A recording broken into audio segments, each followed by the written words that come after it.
Hey guys, it's Jordan with the Young Turks and TYT Politics. I am coming to you from a dimly lit room in Bedford, New Hampshire. Apologize that the lighting is not great. Hope you can see me well enough. I am here doing a little work before I head over to Donald Trump's rally in Bedford, New Hampshire. I'm going to be joining Trump's campaign as part of the traveling press corps, where you go on Donald Trump's plane and travel around with him. I don't know how I feel about that, but I guess we'll find out. I haven't covered Trump in a while. Always fun to talk to his very intelligent and passionate supporters about the Trumpster. So I'll be following Trump, his rally today in New Hampshire. Then I'll be going to Michigan with his campaign tomorrow, and then I will be going to Pennsylvania with his campaign. From Pennsylvania, I will be starting what I like to call the disappearing middle class road trip. I haven't been this excited about a reporting trip in a while. Emma and I will be going through Pennsylvania, Ohio, Michigan, Illinois, and Wisconsin. And so far we have a bunch of interviews lined up where we're going to be talking to you, to viewers, to regular people, regular working class people who are a big part of the middle class that Bernie Sanders talked about, the people who have been laid off and have their jobs offshored, the people who are working 2 to 3 jobs for less money, the people who are in $150,000 to $200,000 in student loans. My brother just said, Jordan Bernie ticket 2016. Could happen, Jared. Could happen. Now, we're going to be doing this Midwest tour and kind of crowdsourcing through you. So if you haven't been paying attention, I've been posting on Facebook telling you what we're going for. So if you have an interesting story, if your family has an interesting story, if you know people who have an interesting story, I'm kind of looking for a mix of great human interest stories, but also highlighting specific areas and cities that have been decimated over the years because of, the free trade deals that so help America, where plants have been shut down, people's jobs have been offshore to China and Mexico and wherever else. So, message TYT Politics, our Facebook page. If you have an interesting story, again, we're going to Pennsylvania, we're going to Ohio, we're going to Michigan, we're going to Illinois, and we're going to Wisconsin. In Wisconsin, we're ending in Wisconsin because we'll be covering the second presidential debate. Hopefully we don't get arrested, imprisoned, or pretty much any other things on this trip. It should be a fun one. So we start that on Sunday. Sarah Lopez, I would love to come to Hawaii. Maybe I'll see if Jen can send me there. So I wanted to talk to you about yesterday's event with Bernie Sanders and Hillary Clinton. It was in Durham, New Hampshire, at the University of New Hampshire. It was billed kind of as a college debt discussion. So Bernie talked, then Hillary spoke, and then they have a bit of a panel. Now, obviously, you know my take on Hillary Clinton. I don't need to, rehash that. But to report it accurately, before the rally, and then I got there, and there was a very, very long line to get in. And we did see a good number of young people on that line. Again, it was at University of New Hampshire, probably the biggest college in New Hampshire. I don't know how many people go there, but there was a very long line to get in. So you were thinking, okay, maybe this is a good thing. I would say when we interviewed people on the line, I would say, like I said in the video, I think my left toe had more enthusiasm for Hillary Clinton than any of these people I spoke to. I mostly spoke to young people because I think the reason Hillary's going around with Bernie is to try to get millennials and young people over to her side. Right now, she's polling quite awfully with millennials. I think the last poll I saw, she had a 31% rating among 18 to 34, which is millennials. So I interviewed some people. One girl said, I'm going to vote for her, but she's scripted and kind of robotic and these things. The other girl I spoke to essentially said, what are you going to do with Donald Trump? So you get a lot of that. But it's always interesting when I go to a Hillary Clinton rally versus a Bernie Sanders rally or even a Donald Trump rally. The enthusiasm it's like night and day. There's really not a lot of enthusiasm for her. So we get into the rally, and Hillary Clinton was about an hour late. So we're just kind of observing, talking to people. And I got to tell you, if I'm keeping it real, at a university, I would say there was only 15% to 20% of the people in attendance were actually young people and students. The rest were older people, baby boomers. I'm going to read a little bit from the Boston Herald about this event. The headline, Bernie Sanders holdouts no-show Hillary Clinton's New Hampshire rally. Durham, New Hampshire, Hillary Clinton campaigning at a college here and hoping Bernie Sanders can help deliver critical millennial voters, instead drew a crowd largely of baby boomers while hearing faint praise from her former rival that paled in comparison to the language President Obama has used on the trail. So they said it, what I was just going to say. Honestly, I don't understand what her campaign is doing, because if you're trying to give up the impression that she's going for millennials, well, you have an event, essentially, I'd say 75 to 80% of it was older people and baby boomers. Again, this isn't me attacking older people, but politically speaking, she's struggling with young people and millennials. So what am I saying? Should they have, blocked old people at the door from coming in? Of course not. But you would think that her campaign would have a little bit more strategy, outreach to the school beforehand, to try to get younger people to show up earlier, to try to reach out to the student groups, young activist groups around there. Because, if you're at a college and your whole thing is about student debt, and the audience is, 80% baby boomers, not exactly jiving with what your message is. And, I think part of the reason you see less enthusiasm at these Hillary Clinton events is, frankly, when you have older people, baby boomers, these aren't people. These are people just sitting in their seats, kind of calmly and relaxed. They're not, burners and feel the burners who are getting crazy and, very, very passionate. They're what I would call the status quo vote. So, Emma and I were joking. I mean, I think if you're rating by decibel level, it was a 2 out of 10. It was very, very, very, very unpassionate. And, this is where the person in me and the journalist in me collide. Because to be honest with you, I don't hide that I supported Bernie.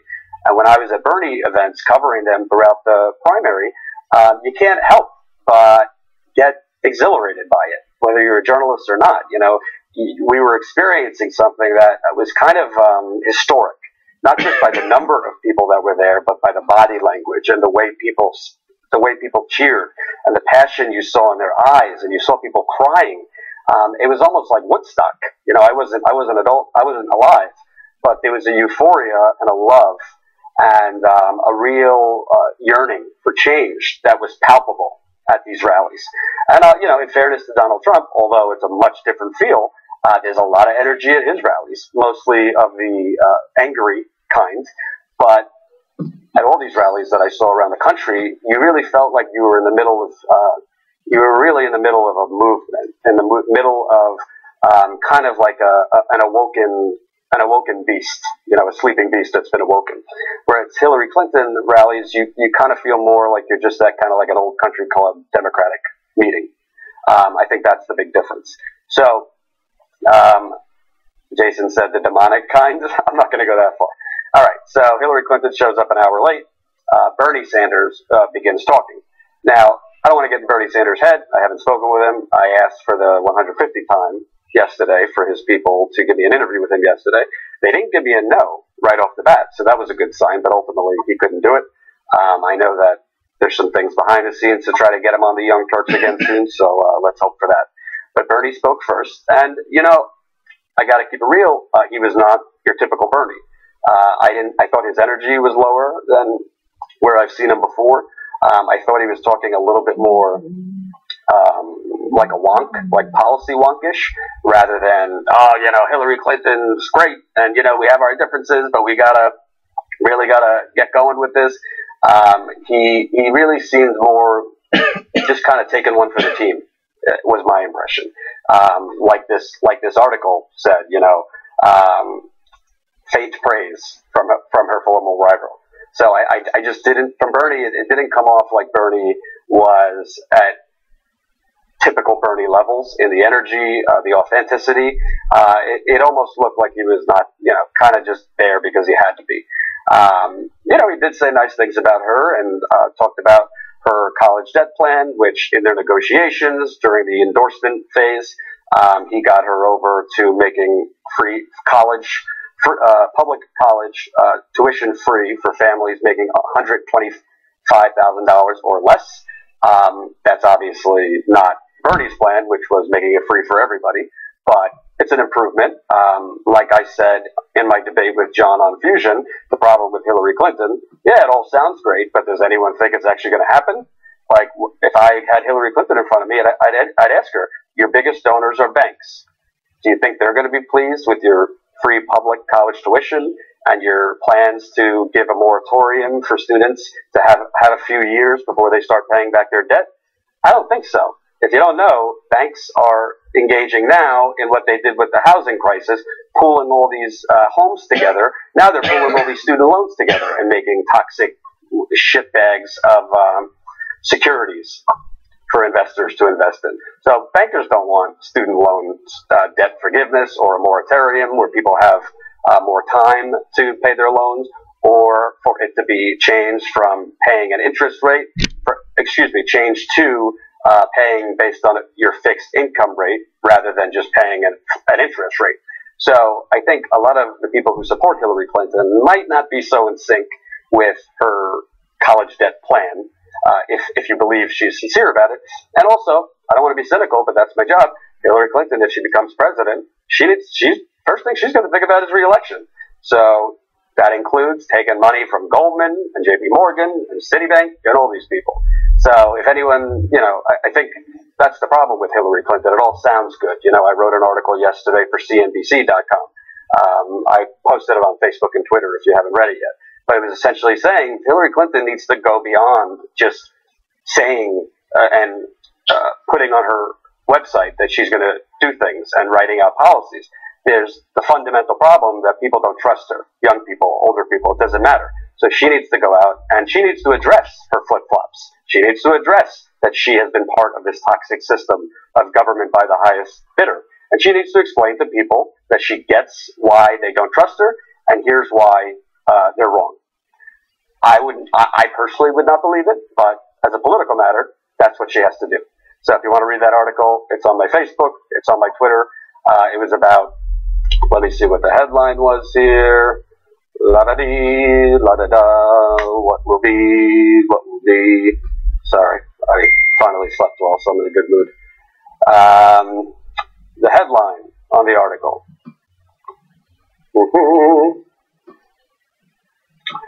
Clinton needs to drop her veil of platitudes and get real with voters. So essentially what I was saying is policies are great, some of them sound good, but she needs to actually get people to trust her and actually believe that the policies she's actually proposing are going to actually happen. And as Patty Davis just said, I'm not holding my breath. So, Bernie spoke. Again, it just wasn't classic Bernie. He was, as Trump would say, a little low energy and wasn't really coming out like, gangbusters for Hillary. I also think something behind the scenes that was happening. There's people at all these rallies that are tasked with, rousing the crowd and getting them excited. So if you watch our video that I posted this morning on TYT Politics from this rally, we show, a girl and a guy trying to rev up the crowd, motioning them, I believe that she will win, and I'm with her and all this business. And they couldn't really get people to cheer. So again, the energy of these rallies, you just feel like, yeah, the pundits say Hillary Clinton won, and a lot of the polls say she won the debate, but when I'm at these rallies, enthusiasm is low, very low. And that's dangerous, because when I'm at Trump rallies, the enthusiasm is palpable. It's like a bunch of hyenas, trying to save their country or bring back their country from whatever, Mexicans stole it. But the enthusiasm gap is a problem. Then Hillary Clinton spoke, same old song. I don't need to explain it. Very scripted, very robotic. She went into detail about her plan. If you're actually interested in her plan for college debt, it's hillaryclinton.com/calculator. She says you could go in there, type in, what you make, what your family makes, your situation, and it will tell you how her college debt plan will help you. So if you'd like to do that, just for your own research, go ahead, hillaryclinton.com. slash calculator. She, gave a few lines crediting Bernie Sanders for, arousing millions of millennials. And I need to stop saying arousing, excuse me, exciting millions of millennials. And then went into her wonkish speech about college debt and all these things. She had a few one-liners about Donald Trump, but nothing crazy. At that point, I said to Emma, let's go outside because I want to get set up to get interviews with people. We interviewed a few people after the fact. And most of the young people I interviewed, they are not like hardcore Hillary Clinton fans. I haven't, honestly, I've rarely met one. I did meet some at the debates and her, early on in Iowa that were like legitimately with her. But right now, when I meet young people, it's pretty much, they are of the mindset, listen, I voted for Bernie. I love Bernie, but I can't stand Donald Trump. And, I personally think Donald Trump's a con man. I don't believe a lot of the things he says. I do think he's deplorable. But at the same time, I understand people who feel differently and think he's a racist and will bring on martial law and, will move us back, move us backwards in social issues, social progress, LGBT rights, make police brutality worse, make racism worse, all this stuff. So I get that. I'm not here to, be the judge and jury. I understand people who feel that way. But it's interesting. It's always interesting. I push back on some people, which you'll see the videos when they come out, who were saying he's racist and these things, because I want people to think about, all right, his rhetoric is racist, but what about her record?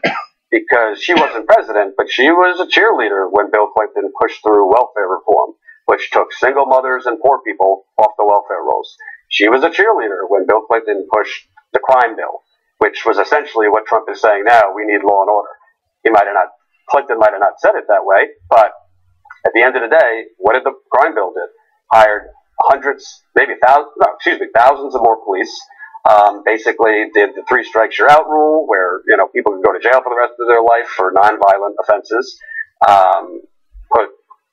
At this point, who knows? Probably hundreds of thousands of African Americans were jailed under this policy. Obviously, we know about super predators and all this business. And not so recently, when a Black Lives Matter protester interrupted one of her private fundraisers. This was during the primary. She basically yelled at her and kind of sent it to her. So, is she outwardly racist? Does she talk racist? No. I mean, she talks like a politician.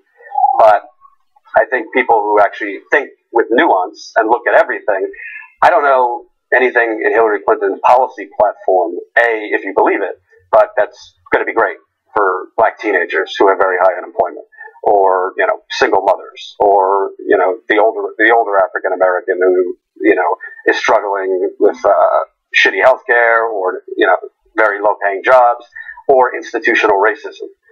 Something people don't know during the campaign, Hillary Clinton brought the mothers of the movement on behind her. So the mothers of Trayvon Martin, Jordan Davis, a lot of the high-profile African-American men who were shot and killed by police. So she had them at many, many rallies. Who didn't like that she did this? The Fraternal Order of Police, who went to her and her campaign and said, I don't like this. And Hillary Clinton stopped and then did an event with the Fraternal Police Union. So this is the politics. Jude Ignacio. Gotta hand it to Cenk. He hasn't fired you yet. Everybody's hating on Cenk. I did a video the other day. You can watch it. I think it said, Jordan delivers a TYT/TYT politics public service announcement, where I addressed some of the negativity on my channel when the Young Turks post videos on my channel. So you could go watch that. I know it's been a bit of an elephant in the room that people are kind of upset at the direction of the Young Turks main channel. But I love Cenk. He's never told me not to do anything. He's never told me what to say, what not to say, go easy on Hillary, any of that business. So you guys, you can think what you want, but I still love the man. Going back to it, so Hillary Clinton is essentially, she's a politician, and she plays to every side of the issue. So that's basically why what I'm telling people, just think. Yes, Trump's deplorable, but don't just viscerally respond to hate speech. Also look at someone's record, because this is the person who is president of the United States, and will their policies help you? That's all I say. At the rally, there was also Jill Stein protesters, a lot more of them before the rally. By after the rally, only a few. I interviewed one or two of them, so you'll see that. But overall, if I had to give, a brief analysis, it was your typical Hillary Clinton rally. Baby boomers, older people, maybe. I think the crowd from the fire marshal, it was between 1,000 and 1,200 people. My guess of young people, I'd say maybe 100 to 150 actual millennials were there. That's a big problem for her. And I don't know what she could do, honestly. It's basically October. You have a month till the election. You got 30 years of a record that people don't trust. You have Jill Stein and Gary Johnson speaking to young people, and I just think at this point, I think it's a lost cause. I don't think she could win over young people because too much damage has been done. As I brought up yesterday in some interviews, young people, particularly Bernie Sanders supporters, they don't forget that they were treated like second-class citizens at the Democratic National Convention. And they were treated very, very poorly. Volunteers were not given credentials. Volunteers who flied in on their own dime were sent out and, not allowed in. You have WikiLeaks, which showed the corruption within the Democratic Party and essentially rigging the whole primary against Bernie Sanders. These are not things that, she could just gloss over and, I'm going to get you debt-free college. I have a good line once in a while about when I was young.